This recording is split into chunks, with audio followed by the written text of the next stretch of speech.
Close your eyes and imagine the backdrop for the fairy tales you loved as a child. Now open them.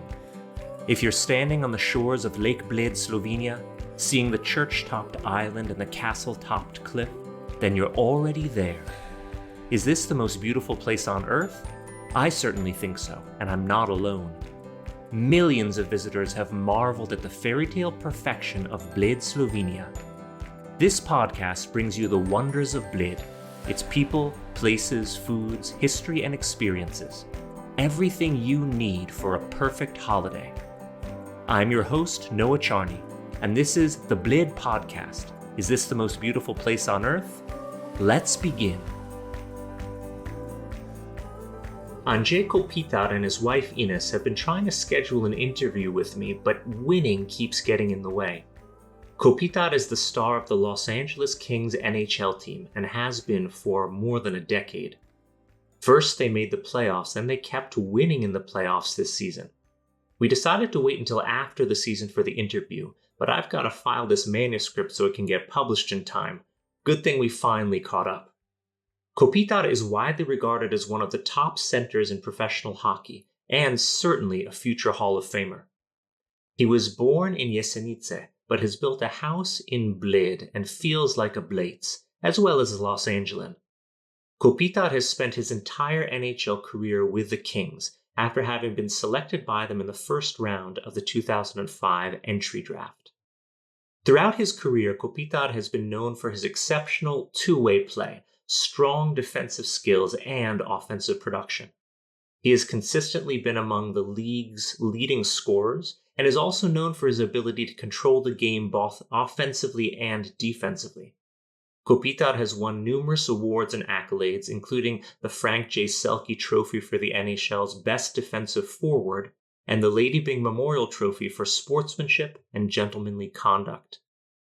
Internationally, Kopitar has represented Slovenia in numerous tournaments, including the Winter Olympics and the IIHF World Championships, where he has been a key player for the national team. Off the ice, Kopitar is also known for his philanthropic work and community involvement, particularly in promoting the sport of hockey in Slovenia and various charitable causes, like the charity golf tournament in Bled that he organized with one of Slovenia's wealthiest folks, Joc Pečečnik, a fellow resident of Kamnik like me. Go Kamnik! He's also, along with super athletes like NBA phenom Luka Doncic and climber Janja Garnbret, one of the best ambassadors for Slovenia. And of course, for his Slovenian home, Bled. So much for taking some time to chat. Yeah, no worries. Am I catching you just back from practice? Yeah, we just finished practice not too long ago, so I'm home on the couch actually. What does a practice look like for you these days? Could you kind of walk us through what you do? We haven't officially started yet. We start on Wednesday, so now it's just kind of like preparation really for the Wednesday. So we go in, work out, and then have like a lighter skate, and that's about it. So it's not too exhausting at this point, and then it builds up as we get closer to the season? No, I mean, now is just kind of like feeling good to start training camp. I mean, all the work kind of needs to be done like months prior to this, which is during the summer. So now it's just, like I said, making sure nobody gets hurt, but kind of maintaining all the stuff you did over the summer.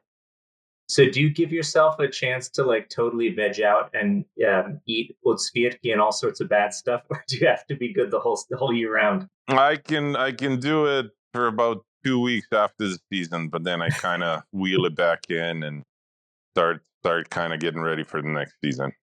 Okay, now I'm curious, what do you get excited to indulge in that you're otherwise not allowed to, that's like a big treat for you?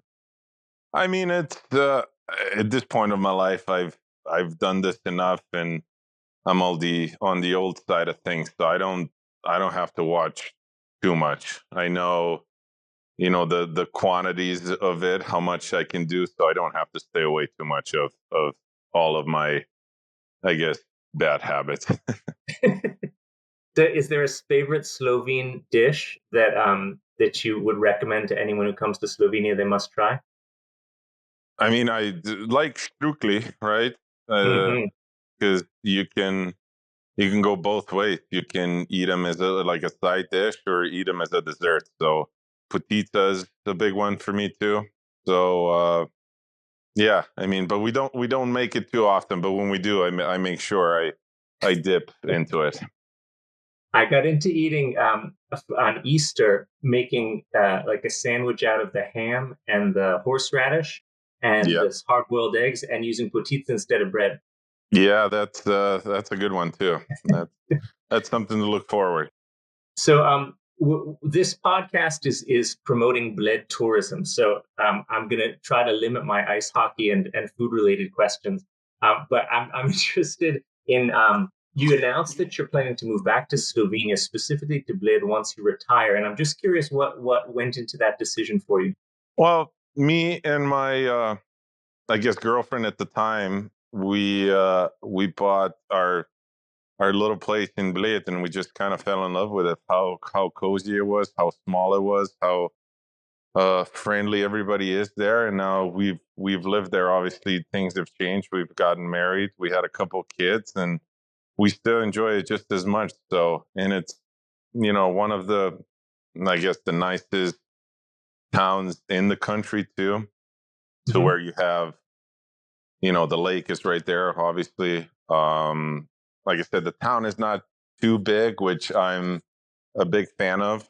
Uh, living in LA, you kind of get sick of the population and the size of the city, and on top of that, we have a world class golf course there, which I'm very, obviously passionate about golf, and yeah, it's just everything's very handy there, and even if you're in need to go to the city of Ljubljana, it's about what 30 to 40 minutes away, so it's not that big of a deal. It's a pretty ideal location. And I've gotten to know it much more over the last year working on this podcast and the books and the promotional videos. Because I think a lot of Slovenes don't know Bled in much detail beyond the island church and the castle and the cream cake. And so it was fun to explore. I also went to the golf course. I've never played golf before, but Daniel gave me a lesson and it Okay. was really fun to do. So, is your retirement going to involve a lot of golf, or do you have a feeling that you're going to stay doing hockey even in retirement, but in a different capacity? Well, once I'm going to be retired, I'm going to be a dad first and Hmm. foremost. Hmm. I've missed quite a bit of time, obviously, with kids, and when I do retire, I feel like they're going to be at a perfect age to where I can really, dip into their lives and being there for them, whatever the case may be, whether they want to play sports, do other different stuff, and just support them. And as a dad, really, yes, I will definitely play golf. I think we enjoy quite a little bit as a family too. It's Hmm. something that we like to, do every once in a while. All four of us go and play and just enjoy the nature and the fresh air and all of that. Because during the season, for me and my wife and the kids, we're not that we're stuck like indoors, but my daughter figure skates, my son is playing hockey now, so it's a lot of hockey rinks, a lot of hotels, a lot of travel, planes. So when we have a day or two to relax, we like to be out and about and getting the fresh air, So that's going to be kind of like my retirement to start, and then we'll see if I want to go and dip back into hockey. It's obviously something that hockey's been a big part of my life and always will be. But I don't quite know what my role would be going forward with hockey. Sure. Okay. I'm curious when you have American friends or other players ask you about Slovenia, what do you tell them? And more specifically, what do you recommend they visit if they're going to come, let's say, for a week holiday? Is there any itinerary that you would enthusiastically suggest to them? Yeah, actually, we've had quite a bit of friends coming over and being and have a trip through Slovenia. But I always tell them there's not enough time to spend there because I mean, you can go whitewater rafting through Socha. You can get to Postojna caves. You can spend good 3 or 4 days just in Bled alone. Mhm. Obviously, to go to Ljubljana, and spend at least a day there, because just the historic city, and going down to Ljubljanica, and check out the shops, and have a coffee next to the river. And then what else? All the Michelin star restaurants that we have in the country, and some good vineyards, good wine. There's usually they book themselves 3 or 4 days in Slovenia and then go visit Italy or France and whatnot. But I keep telling them that they need at least a good week in Slovenia just to see everything. That's great. I was just speaking with a group of Australian tourists who booked 14 days only in Slovenia, and I was loving that because normally people visit as part of a holiday to go somewhere else in addition, and it's almost like the second thing they think of. And here with 2 weeks just in Slovenia, I was like, all right, let's do it. Yeah, that's going to be fun for sure. I mean, they're not going to be rushed.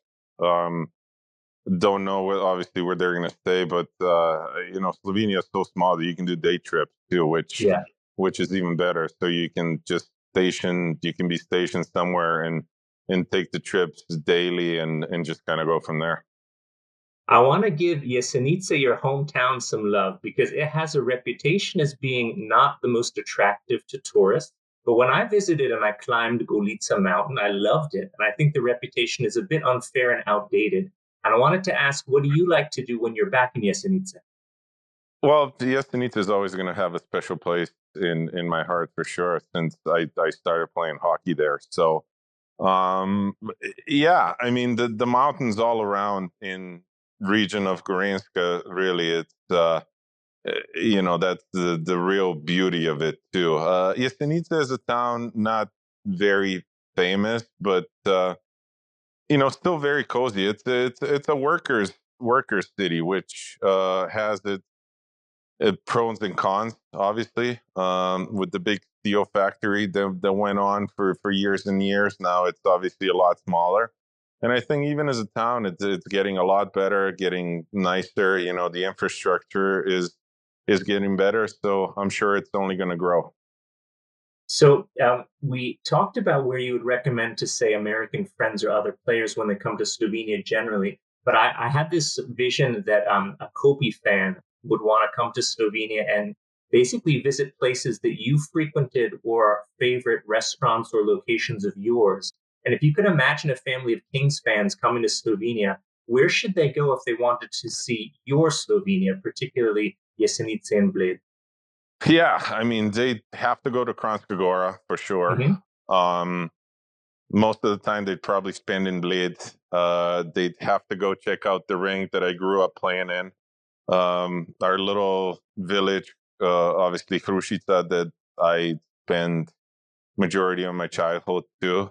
And yeah, I mean, it would mostly be in the region of Gorenska, and obviously you got to take the trip to the capital, and see the city, and just really kind of see, I guess, the best of both worlds, right? Because when you go into Ljubljana, you have this big-ish city, or big in Slovenian eyes, but Yeah. not very big. And if you look at through the world population of the big cities, but you have a nice city, but then you drive outside a little bit, and you have all this nature to explore too, which I think it's kind of unique. And to have mountains, to have, and it's everything's about an hour to an hour and a half away, which is pretty cool.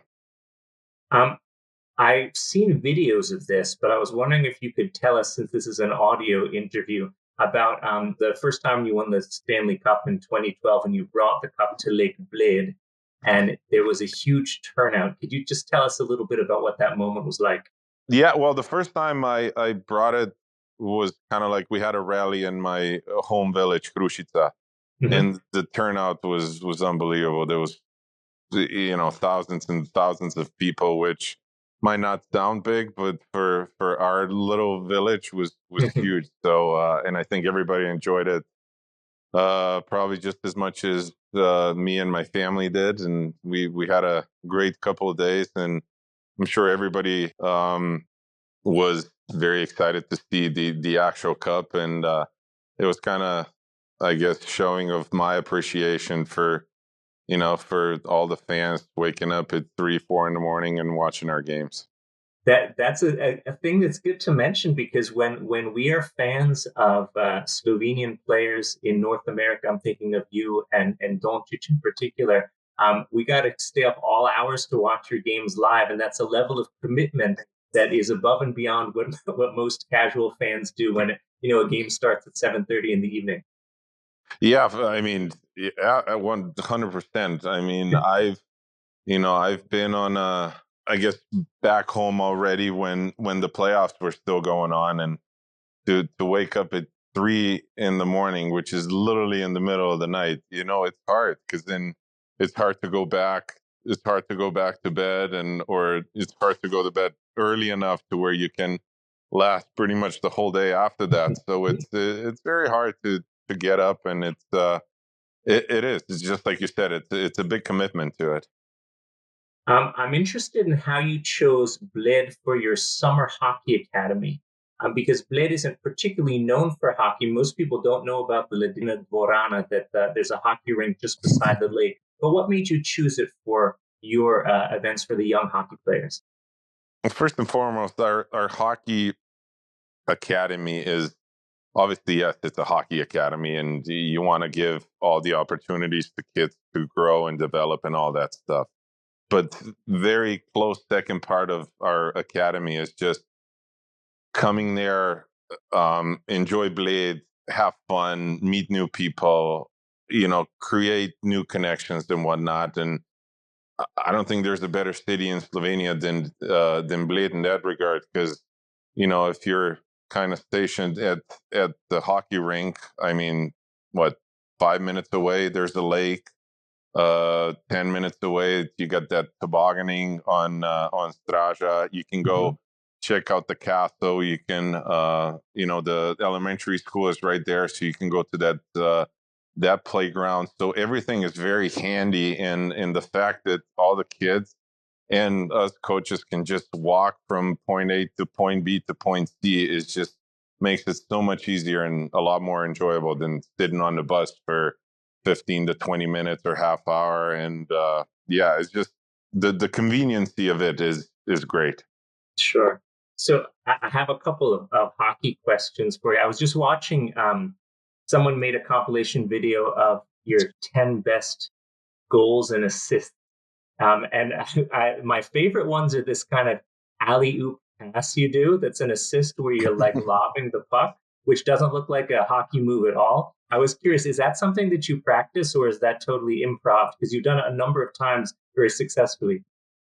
Honestly, I don't practice that a whole lot, if ever. It was just one of those things where during the game the moment felt right, and the instinct takes over, and I tried it and it worked out. And yeah, that was the extent of it. You've scored a lot of goals. Is it a weird question to ask if you have a favorite one, or one that pops into your memory first when I bring it up? I mean, in the NHL, obviously the first one you always remember, first goal. And then there's goals here and there, especially in the playoffs. They tend to, I guess, they're at the top of the memory stick for that, and obviously especially if you win. So that one, and then the overtime winner I scored in New Jersey to win game one of the finals. That's at the top of the list too. But there's goals that you score that are maybe have a little bit more importance than the other, but all are definitely special. A friend of mine is a pro hockey linesman in Europe, and he told me that the legendary NHL linesman Pierre Rosico said that you were one of the top five best players he's ever seen. And I'm told that refs and linesmen think very highly of you, as you're always polite and respectful to them, which isn't the case for all players, to say the least. What is the best dynamic between players and refs? And is your very respectful approach one of the keys of being a good captain? Um, I mean, it's a little bit of both. You got to know that, and I really like Pierre. I think the game misses him for sure. Um, but hockey's a very emotional game, and over the course of a hockey game, the emotions are gonna run hot and they're gonna run a little bit cold. And I think it's important to recognize, what time to yell at the referees and what time to have a conversation with them. But I do always think that a conversation versus yelling, and it's going to go a little further than anything. I mean, if the referee makes the call, there's not very often he's going to reverse the call. So to argue a call, yes, but to a certain extent, it's just pointless to get overheated over that. And I do have a good relationship with all the linesmen and the referees. Yes, there's not very many that we don't get along too well, but yeah, it's just something that you're playing. I guess you're playing the long game, right? Because there's been times too where I got heated and I felt almost embarrassed after, and you skate up to him and apologize, and I've received the apologies too. So it's just a relationship that it's a two-way street. I'm curious if your son Yakov, who's playing hockey, did he need any encouragement to want to play, or was it sort of self-evident, being your son, that he was excited about the sport?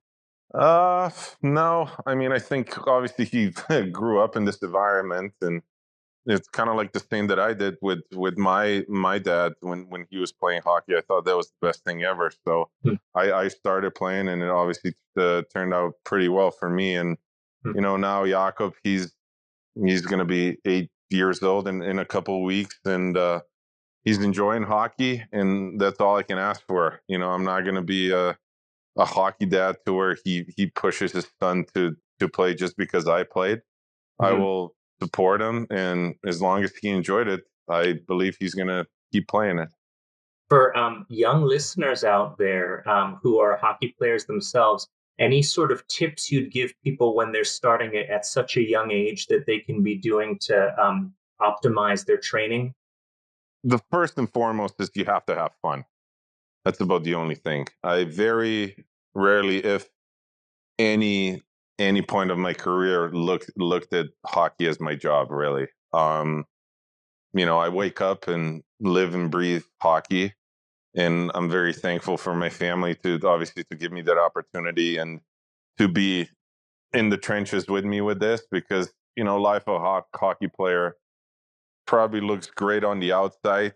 Maybe when you're inside this circle, it's still great. Don't get me wrong, but there's a lot of sacrifices to be made. Like Sure. I've said before, I've missed birthdays, I've missed anniversaries, I've missed school plays, I've missed hockey games, I've missed figure skating competitions because of my hockey, and I don't care to do that. But like I said, the support around me is great, and I'm very thankful for that. So for young hockey players, they have to have fun, and then with fun, kids are going to work hard and develop their skill and develop as a person and as a character, and then it's just kind of like a snowball effect going from there. Could you just walk me through what you like to do leading up to a game? If there are any sort of rituals, things you like to eat, or things you like to be sure you do before a game, if you can, that are part of your preparation? Yeah, some people say I'm on the superstitious side of things. I'd like to think myself that I'm more of a ritual guy. Yeah. So, over the course of the years, not a whole lot has changed, but when you grow a little bit older, you realize that if you sleep, I don't know, half an hour versus an hour and a half, it's not going to change a whole lot. It just means that the body's a little bit in need of a sleep, or you don't have to sleep as much. But I don't know. My pregame meal is usually the same. I eat pasta with chicken. I make sure I always drink coffee on the way to the game, but yeah, I think that's the extent of it. Okay, that sounds reasonable. I remember the baseball player Wade Boggs used to always eat a giant bucket of fried chicken before every game, and there's 162 baseball games in the regular season. So it's a lot of fried chicken. So yours sounds much more reasonable. Yeah, that would be a lot of fried chicken. I don't know. I guess I'm lucky that sometimes our games are at 1 o'clock too, so I could eat breakfast before those things. So it's not just chicken and pasta all the time. So last question for you, Anze. One of my friends named his firstborn son after you, and there's a level of fandom for you that's rare even among top athletes. I'm wondering what that feels like. Is it a little weird, or do you get used to it? At first, it's a little weird, and then after, after you're being told that dogs, cats, pets are named after you, then I guess it gets better with time. And then I've heard that kids in Slovenia have been named after me, and there's a few kids here in LA that have been named after me, which Anze is not particularly common name in US. So they must really like me. But yeah, I mean, I appreciate the support as always, and the fans have been always great to me, and there's nothing in love and respect for them. Yeah, I guess you could have a whole village of Angers with animals included if you wanted to move them all to one place. I was once speaking with the actor Branko Juric, who said that he loved living in Slovenia because in Slovenia, as a celebrity, he could tell that people recognized him and were pleased to see him, but they basically sort of whispered, "Do you know who that is?" and left him alone. And when he goes to places like Bosnia, where he was from, he gets swarmed with people and everyone wants to buy him a beer. And that's also nice, but it's harder to live that way full time. Do you have any similar experience with your celebrity in Slovenia being easier to live with full time? Or is it quite similar when you're in the US? It changed obviously.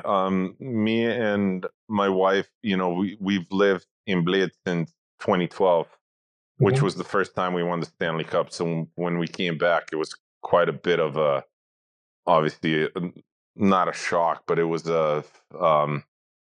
I guess the celebration as a country really, because nobody thought that maybe we could win a Stanley Cup. If they ever do it, I bring it back to Slovenia. So that was those couple of years were a little bit more. I don't want to say annoying, but yes, people did come up to me and wanted to buy me beer and all that stuff. But after a few years, it all mellowed out. The town of Bled now that they're used to me living there. Mhm. So even if they see me in the morning or every day, is just kind of like an everyday for them too, which is nice because then we can just live our own lives and not have to be bothered too much. That sounds great, Anja. I don't want to keep you too long, but thank you so much for taking some time to speak with me and in support of one of my favorite places in the world, Bled. And thanks for being such an amazing athlete and role model for us, and keep it up. Yeah, thank you. I appreciate it. And it was great talking to you. Thank you. Not only is Anje a fantastic athlete, one of the best hockey players in history, but he's also a super nice, down to earth guy. And you might just see him at the grocery store or at a cafe when you come to visit Bled. Thanks for joining us for this episode of the Bled Podcast. Is this the most beautiful place on earth? The official podcast of the Bled Tourist Board. In each episode, we explore Bled and its surroundings. You'll find it all here in this image of paradise.